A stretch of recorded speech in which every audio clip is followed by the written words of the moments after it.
Good day, YouTube, and welcome to another episode of the Albino RHino Beer Review.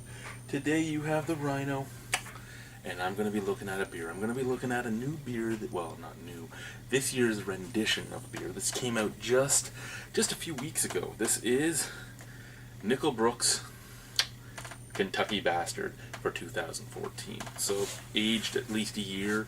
Well, I shouldn't say at least a year. Usually aged a year in Kentucky bourbon barrels.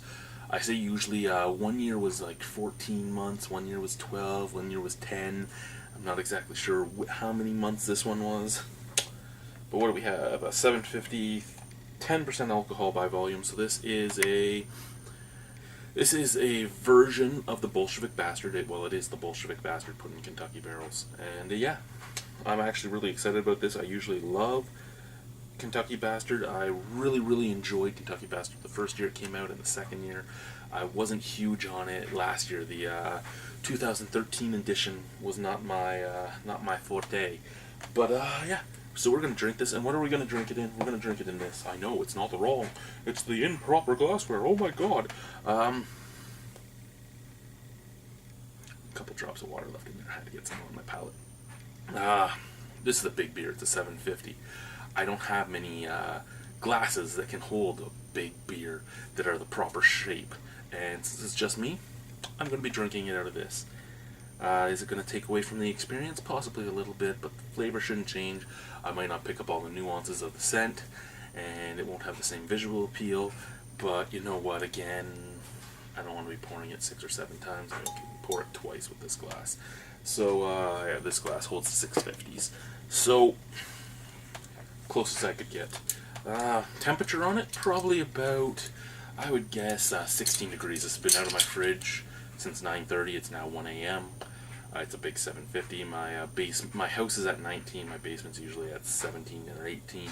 So this would be like 16, 17, a degree or two, maybe 15 to 17. Usually a degree or two lower than my cellar at by this point in time. So we'll pop it open. You'll notice there's no wax on this. If you buy this, there will be wax on it. I actually have bought 3 of them so far, and I'm aging them.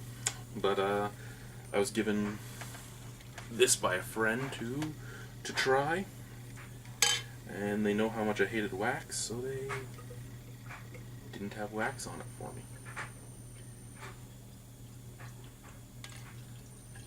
So with the ones I'm aging, I will do a vertical with the 2013 version, and I'll just let the guys that haven't gotten a chance to try it. Wow, wow, wow, wow, wow. That almost cascaded, and that is a beautiful, beautiful beer. I mean, I know I said that the visual appeal wouldn't be there in this glass, and it isn't really, but at the same time, the visual appeal of this is outstanding for me. Deep black stout, actually a deep brown head. Nice snap, crackle, pop, so there is carbonation moving in there. A good deal of it at that. This is a high ABV beer at 10% alcohol, and it has a big head for a high ABV beer. Not just a high ABV beer, but a high ABV barrel-aged beer that's been in a barrel for like a year. You'd expect at least some drop-off of carbonation or some oxidization, but you get this instead. This is a beautiful, beautiful beer. Oh my god. Even in this craptacular glass, the scents coming off it are amazing. And then you pick up the bottle and shake it around a little bit. Oh my god. Okay. The bourbon barrel scents are just popping. You're getting vanilla, you're getting the oak tannins, you're getting butterscotch, you're getting a touch of coconut almost. Yeah, Joe, oh my fucking god, there's coconut, Joe, there's coconut. But yeah, vanilla, butterscotch, coconut, oak tannins, chocolate, plum, fig.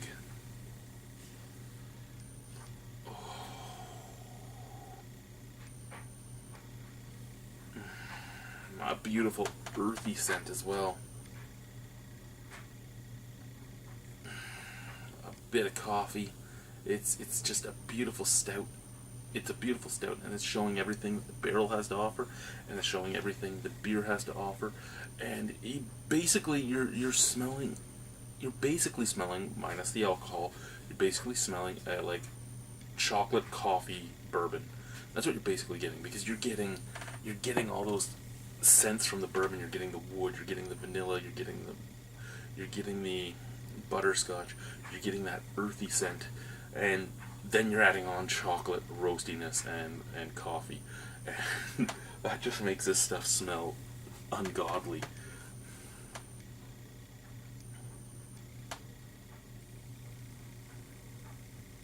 No mattering what your religious aspects are, godly.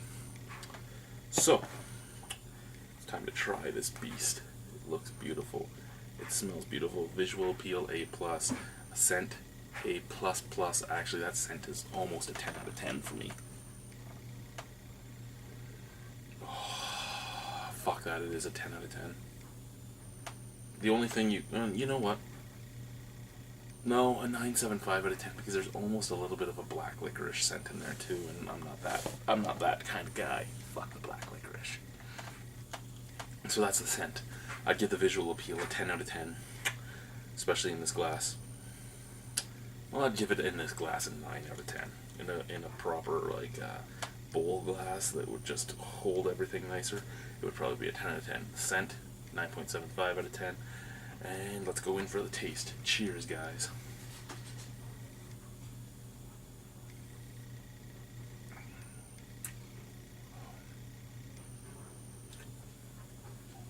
Okay. I don't know if the time in barrel has changed, if the barrels themselves have changed, or if they rinsed them out a little more or what, but last year's version, fresh, was good. But it was just, the cuvee was the same last year. The cuvee and the stout both had too much barrel for me. And you know how much I love barrel, so to have too much barrel was something special. And I didn't like them all that much because of the too much barrel. This one is perfect. And I said it to John last year that when I looked at his beer last year, it was... it just had too much barrel. It didn't sit right on my palate, and that all it needed was that barrel toned a little bit.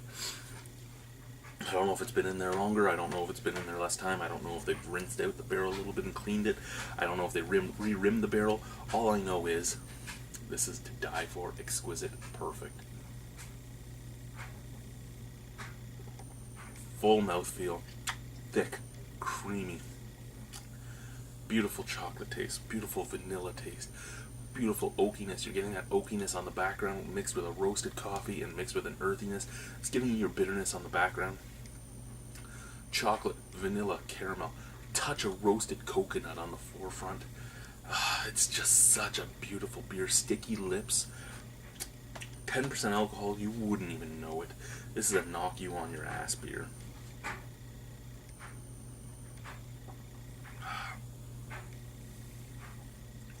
If I could get this beer cheaper, and I'm not saying sell it cheaper, because I actually think it's well worth the money that it costs to buy a bottle of this.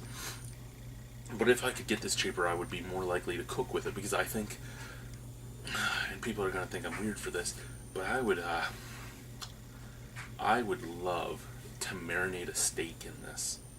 Would love to marinate a steak in this. After you throw it on the barbecue, take the rest of it up in basically an eyedropper, and keep braising the steak with it as you're cooking it on the barbecue. With every flip, squeeze another bit of this beautiful stout on there.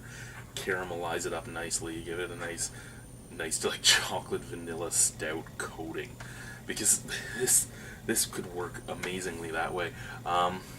There's a lot of things I could even do a stew with this. I could do one of my hearty beef stews with this as a meat tenderizer as the first boil, and I could just imagine what I could do with it, or even boiling it down into a syrup and making an ice cream with it. I would do too, but again, I wouldn't do that, because you want to do that with a cheaper beer, and only because when I'm paying that much money for it, I better drink it. So it would actually be something where I would go to the brewery and possibly buy a 12-pack of Bolshevik Bastard, the original version of this, and do all those things with the Bolshevik Bastard. But this beer is perfect. My only complaint is I can't get it year-round, and I can't afford to drink it all the time. But if you think about it, I drink once or twice a week. 1 or 2 bottles of this a week, cheaper than buying a 2-4 of budget beer. Better tasting, supporting local. At the same time, I can see myself doing it. It's just at the same time I couldn't. I do love this beer though. As I said, I've bought a couple bottles. I'm probably going to buy a couple more now that I've tried it. And yeah.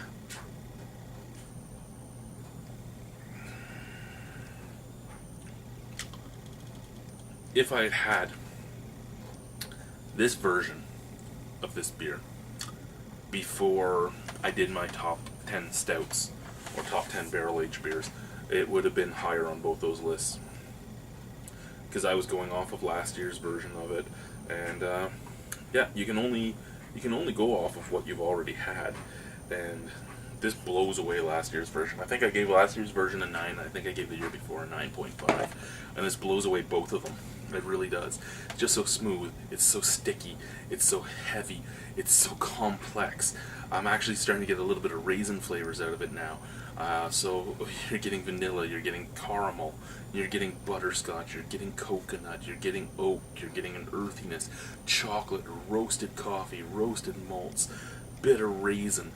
This is a beautiful, beautiful, beautiful, beautiful beer, and I'm sure if you sat here and dissected it all night, you'd just keep picking up more and more flavors. And I am drinking it fairly warm. It can't get much warmer than this. I mean, even my hands are the same temperature as the glass now, so it's pretty much this temperature it's going to be at, and it's still easy to drink. And even warm, there's no alcohol burn at all. There's a little bit of warmth in your stomach as you're drinking it, but that's it. There's nothing really to tell you you're drinking a 10% alcohol beer. Maybe when I stand up to turn off the camera, I'll fall flat on my face. Maybe I will. I bet you guys would love that. Out of 10 on this beer, easily a 10 out of 10. Hell, I'd like to give it a 10.25 out of 10, but I can't, so a 10 out of 10 puts it in the same league as a few other, other things have I given?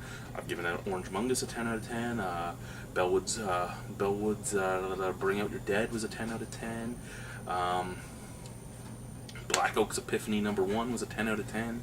There are a good deal of 10 out of 10s on my list, and this is another one of them. It's a 10 out of fucking 10. This is a great beer, John. You did a great job, you and your team. Your barrel aging program is amazing, and I'm so glad you barrel. You know what would be amazing to barrel age? Your coffee pale ale. I know you'd lose a lot of the pale ale by the end, but like barrel aging Immodest would be amazing.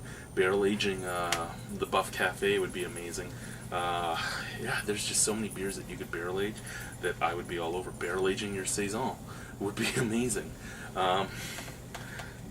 Just so many beers, but 10 out of 10. I have to do a stout strut, but I can't move because I'm in my, yeah, you don't want me to stand up on this camera, so.